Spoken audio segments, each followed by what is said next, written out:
So ayun. So ang topic po natin, mga pastoy galing sa 16th century mahilig po sa story. Yan po. Bakit po? Kasi ang style po kasi ng ating mga kaibigan mga hindi Katoliko, gumagawa po yan ng istorya para atakihin po nila ang Iglesia Katolika Apostolika Romana.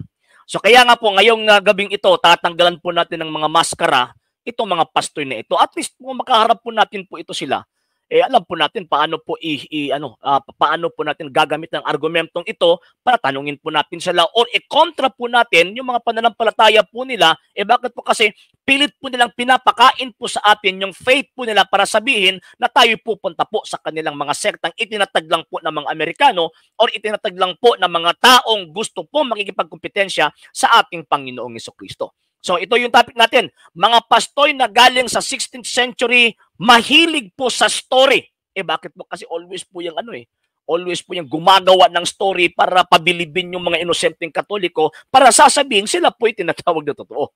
Yan po. Okay. So, ano po yung basis po natin mga sir, mga ma'am? Ano po yung basis po natin? Itong sinabi ni San Pablo mismo.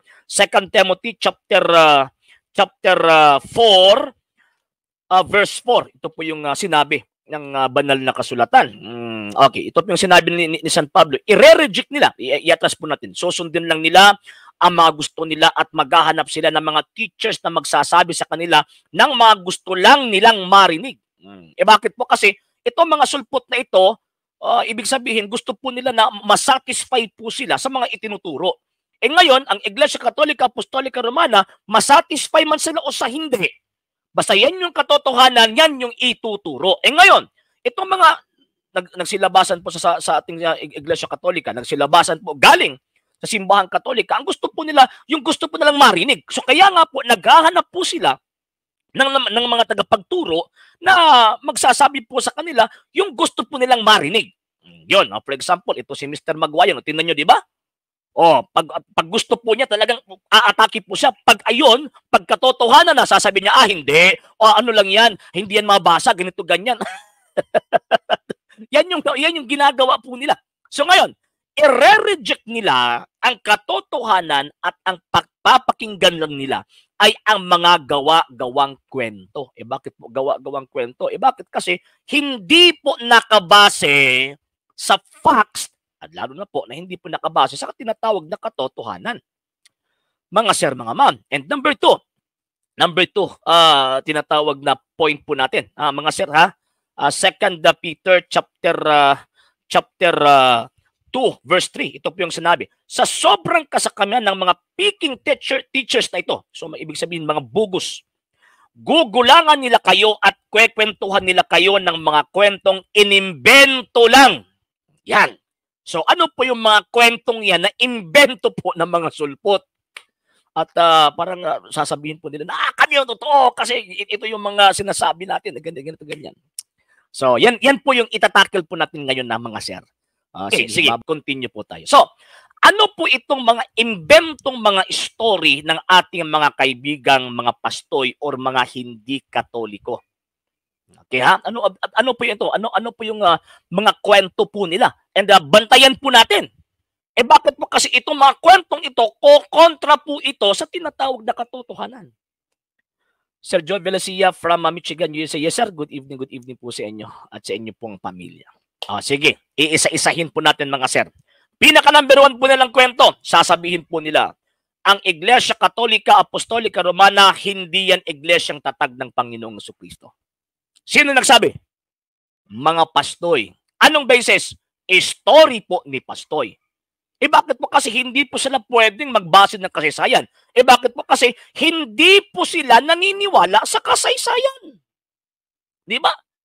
O tingnan nyo, mga defensor Katoliko, mga sir, mga ma'am. Tayo mga defensor Katoliko, pag magbibigay po tayo ng prueba concerning sa Iglesia Katolika Apostolika Romana, Biblia at kasaysayan, yung gagamitin po natin. Bakit? Kasi pagpapatunay po yan na yung mga sinasalita po natin, hindi po natin opinion. Nagbabase po tayo sa kasaysayan at sa banal na kasulatan. Ngayon, ang ginagawa ng mga pastoy ng mga sulpot, anong ginagawa nila? Nagbabase lang daw po sila sa Biblia at hindi daw po sila naniniwala sa kasaysayan, lalo na po sa foundation ng Iglesia Katolika Apostolika Romana. So, tanong, ano ang basis? na ang Iglesia Katolika Apostolika Romana ay hindi iglesyang tatag ng Panginoong Jesucristo.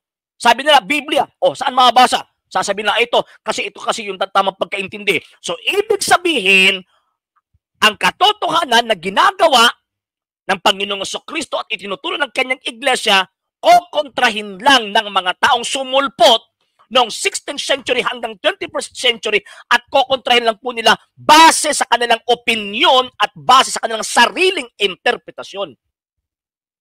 Yan po. Kasaysayan na po yung nagsasabi. Ano po yung sinabi ng kasaysayan? For example, Encyclopedia International, Volume 15, page 520, that there are two equally valid definitions of the Catholic Church comparable to the twofold nature of Jesus Christ, its founder, who was both human and divine. Yan po yung sinabi ng kasaysayan. Ano ang sinabi kay Pastoy? Ay, hindi. Hindi yan totoo. Ano ang totoo? Story na ni Pastoy. So kaya nga po, always pong nagbibigay ng warning ang mga apostol po noon na magbantay kayo. Bakit? Kasi itong tinatawag ng mga pastor na ito, gumagawa po sila ng mga kwento na imbento lang po nila. Ano po yung imbentong kwento po nila? Ang Iglesia Katolika Apostolika Romana, hindi iglesyang tatag ng ating Panginoong Jesucristo. Yan. Kwentong barbero po yan. Kwentong barbero po yan. Yan.